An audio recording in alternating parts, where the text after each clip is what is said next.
Jadi mobil dengan livery paling gonjreng di sirkuit ternyata tidak membuat performa Sauber menjadi semencolok warna hijaunya. Meski mereka menunjukkan impresi positif di tes pramusim, tetapi dalam dua balapan pembuka di Bahrain dan Arab Saudi, Sauber tidak mampu berbuat banyak dan malah menjadi teman seperjuangan Alpine di barisan papan bawah.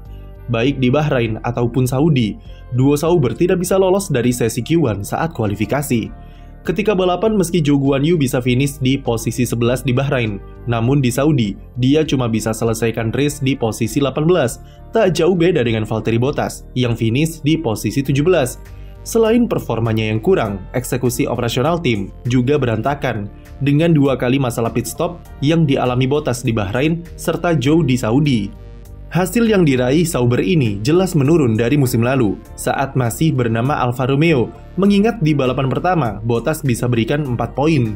Sebenarnya sejak mobil Sauber C44 dirilis, tim memberikan impresi yang bagus dari desain mobilnya yang mengadopsi dari Red Bull RB19. Meski mayoritas tim di F1 sekarang mengadopsi desain dari Red Bull, namun Sauber lah yang paling plek-ketiplek dengan RB19, dan cuma di bagian front wing serta floor saja yang mereka buat dengan desain sendiri. Walau kopas, Sauber mengklaim jika mobil barunya ini 100% baru dari segi konsep aerodinamika. Salah satunya adalah penerapan suspensi depan pull rod dan suspensi depan push rod.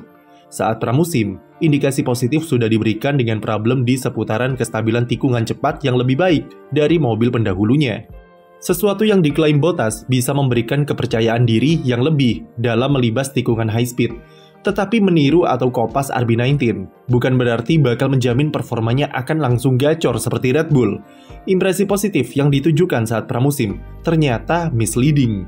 Ketika berada di kondisi yang kompetitif dan tim-tim lain mulai menunjukkan kecepatannya, perbaikan pada stabilitas grip belakang di tikungan cepat ternyata tidak sebanding dengan ketatnya persaingan di musim 2024. Improvement yang Sauber lakukan terlalu kecil dan malah lagi-lagi menjadi salah satu kelemahan mereka dibanding rival-rivalnya. Hal itu cukup terlihat di GP Arab Saudi, di mana mobil C44 terlihat sangat licin ketika melibas tikungan cepat di sektor 1 dan sektor 2. Dari data juga cukup terlihat jika Sauber kesulitan di dua sektor tersebut dan menemani Alpine di posisi terbawah. Tidak stabilnya grip belakang tersebut juga jadi penyebab utama Zhou Guanyu alami insiden di sesi FP3 yang mengakibatkannya tak bisa ikut kualifikasi. Ketika balapan, Sauber cukup optimis jika race pace mereka jauh lebih baik daripada saat kualifikasi. Tetapi potensinya tak terlihat di GP Arab Saudi, karena kalau di rata-rata, Sauber kehilangan waktu sampai 2 detik per lap dari Red Bull, dan mereka cuma lebih baik dari Alpine. Hal itu menunjukkan dua kemungkinan. Pertama, kopas Red Bull memang bukanlah jalan terbaik bagi Sauber, yang sebenarnya sudah mempunyai bahasa desain sidepod dan floor mereka sendiri dari awal penerapan regulasi ground effect. Mereka mengorbankan development yang sudah mereka lakukan sejak 2022 untuk mengadopsi konsep Red Bull secara penuh di mobil musim ini. Lalu kemungkinan kedua, Sauber belum bisa memaksimalkan desain tersebut di mobil C44 dan masih harus melakukan banyak eksperimen serta update-update aerodinamika untuk bisa mengeluarkan semua potensi performa yang tersimpan. Tak bisa dipungkiri kalau desain suspensi pull rod dan sidepod semacam ini adalah dua ciri khas dari dominasi Red Bull musim lalu, terutama suspensi depan pull rod yang memberikan pasokan airflow yang lebih maksimal dan keuntungan mekanikal, baik dari susunan mounting suspensinya ataupun dari desain anti-dive yang dipasang.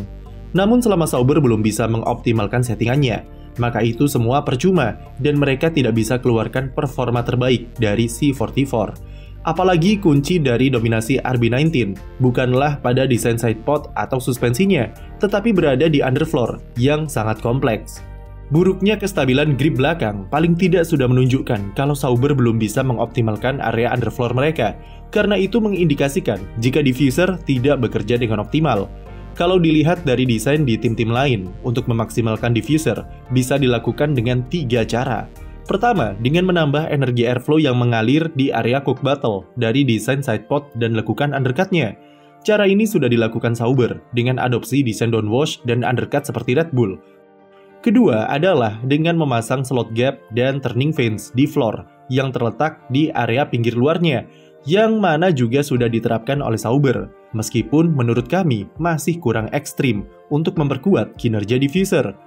Slot gap ini akan mengalirkan udara dari underfloor keluar, yang otomatis akan mempercepat airflow yang mengalir di bawah mobil, dan efeknya adalah downforce akan meningkat.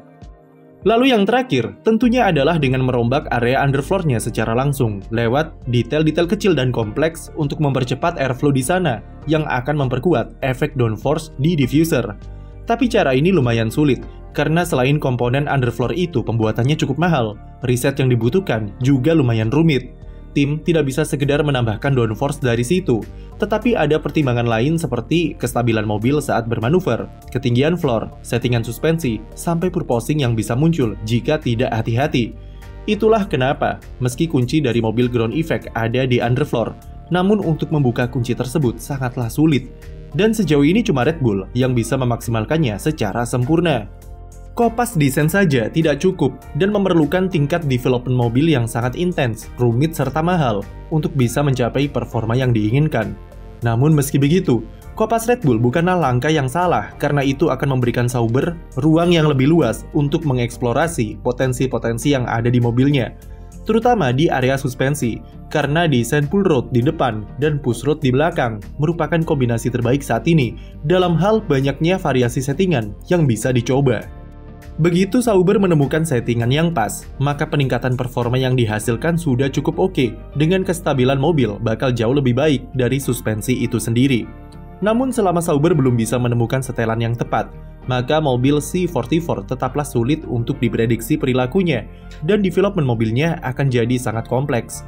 Tim asal Swiss ini tak perlu terburu-buru karena tidak dikejar oleh tekanan atau ekspektasi apapun. Target mereka tetaplah memanfaatkan 2024 dan 2025 sebagai transisi menuju Audi di 2026. Namun mulai sekarang, sepertinya tim akan merasakan beberapa tekanan dari Audi karena pekan lalu pabrikan Jerman tersebut sudah menyelesaikan proses akuisisi mereka terhadap Sauber.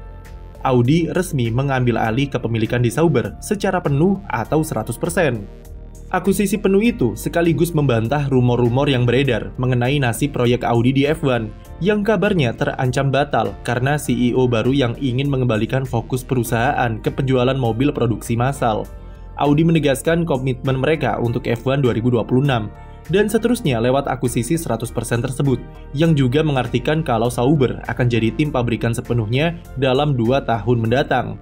Pengaruh Audi di Sauber tentu juga akan semakin kuat, terutama musim depan, dimulai dari perombakan manajemen dan kultur kerja di internal, apalagi melihat kinerja tim yang kurang memuaskan belakangan ini. Audi memang mau tidak mau harus turun tangan dan membenahi Sauber dari dalam sebelum 2026 tiba.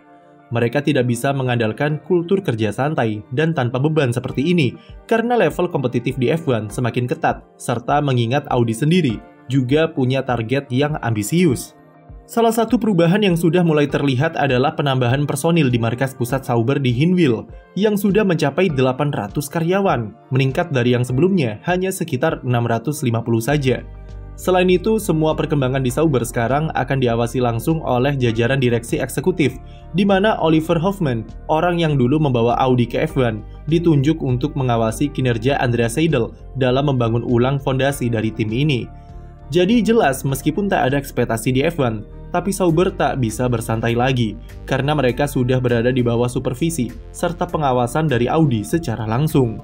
Minimal Andreas Seidl sebagai CEO harus bisa membawa Sauber bangkit dari keterpurukannya di awal musim 2024 dan kembali bersaing di papan tengah, atau paling tidak mencuri beberapa poin. Sekian video dari kami, jangan lupa beri like dan subscribe untuk konten F1 lainnya.